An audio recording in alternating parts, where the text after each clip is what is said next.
You already placed a bet today. Maybe not on a game, but every time you opened a sports app, checked the odds, or felt that pull, the industry already made its money. The betting industry takes in $117 billion in wagers every year in the US alone. It pays back $107 billion.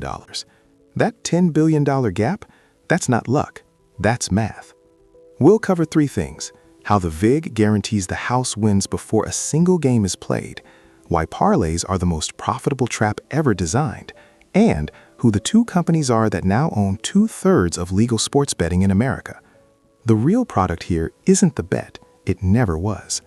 $117 billion wagered, $10.8 billion kept. That's the US sports betting market in a single year. Most people think sportsbooks win because they're better at predicting games. They're not. Most people think the edge comes from setting smarter lines. It doesn't. The truth is simpler and more unsettling. The sportsbook doesn't need to be right. It just needs you to keep playing. Here's what we're actually going to understand by the end of this: the mathematical mechanism that makes every single bet slightly wrong before it's even placed, the product specifically designed to accelerate how fast you lose, and the two companies that turn sports gambling from a backroom operation into a $10 billion legal machine. The question isn't how they win, it's why we keep letting them.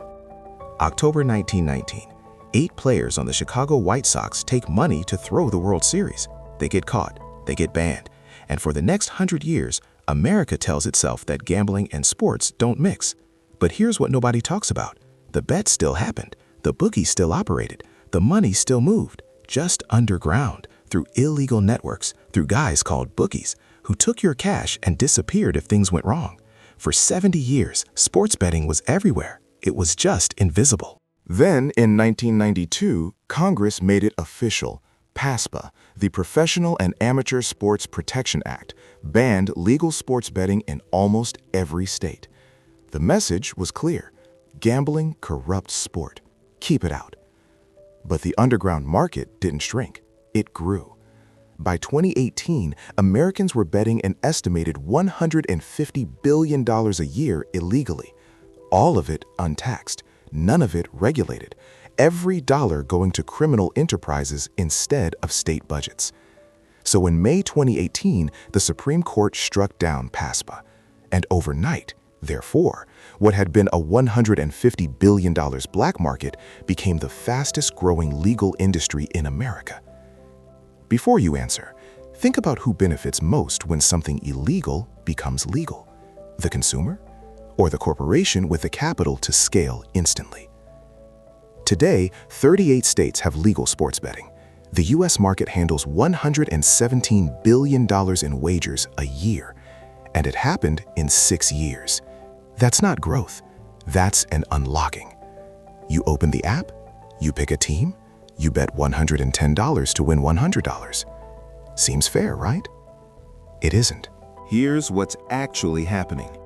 The sportsbook lists both sides of a point spread at -110. That means you need to bet $110 to win $100 on either team. Now do the math. If you bet $110 to win $100, your implied probability of winning is 52.38%. Add both sides together. 52.38 plus 52.38 equals 104.76%. The total probability of all outcomes exceeds 100% by 4.76%. That gap, that 4.76%, is called the overround, and it is extracted from every single bet placed on the platform, regardless of the result. The sportsbook isn't a gambler, it's a toll booth. Think about what that means. Before the coin is flipped, before the whistle blows, before a single point is scored, the sportsbook has already won. Every bet you place, you are mathematically starting at a deficit. But here's the second layer, the one that makes the VIG look almost reasonable by comparison: parlays. A parlay is a single bet linking multiple games together. Win them all, the payout multiplies. Miss one, you lose everything. Sportsbooks market parlays as the path to the big score, and they work occasionally, which is exactly the point. Therefore, parlays are the most profitable product in the industry. Standard single bets, the sportsbook holds around 5% margin. Parlays, the sportsbook holds 30% or more. The product that feels like it rewards skill is the one designed to extract the most money the fastest. DraftKings revenue grew 43% in Q4 2025 alone. The industry didn't get more profitable because more people won. It got more profitable because more people played. The math doesn't change, only the scale does. Two companies controlled 2/3 of legal sports betting in America. That's not a coincidence. It's the result of the most expensive customer acquisition war in the history of entertainment. FanDuel, owned by Flutter Entertainment, holds 43% of U.S. gross gaming revenue. Projected revenue in 2025, $7.5 to $8 billion. DraftKings sits right behind it with $6 billion in revenue and 43% year-over-year growth. Before you ask why those two, think about what gave them the moat. It wasn't better odds. It wasn't better technology. It was the $1 billion they each spent on advertising between 2020 and 2023. Free bets, sign-up bonuses, bet $5, get $200. They bought the customer base at a loss, deliberately, knowing that once a bettor is on your platform, switching is friction. Therefore, the moat isn't the product. The moat is the sunk cost the user already feels. BetMGM and Caesars are distant third and fourth, real players, but fighting over the scraps FanDuel and DraftKings left behind. And then there's Polymarket, no vig, peer-to-peer, prediction markets that let users bet against each other, not against the house. $5 billion in monthly volume in 2025.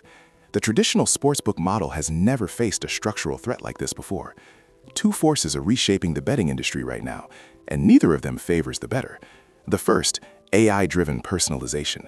Sportsbooks now track your betting patterns, your session times, your loss thresholds, and serve you promotions calibrated to keep you playing longer. It's the same playbook as social media. Not your feed, your behavior. The second, prediction markets. Polymarket hit $5 billion monthly volume without a single dollar of vig, peer-to-peer, no house edge.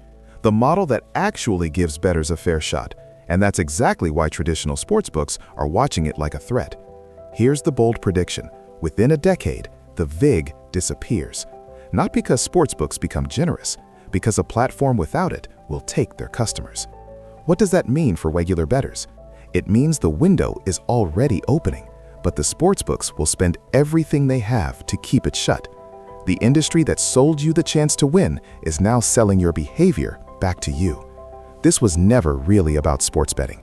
It was about a system that sells you the feeling of control while mathematically ensuring you have none.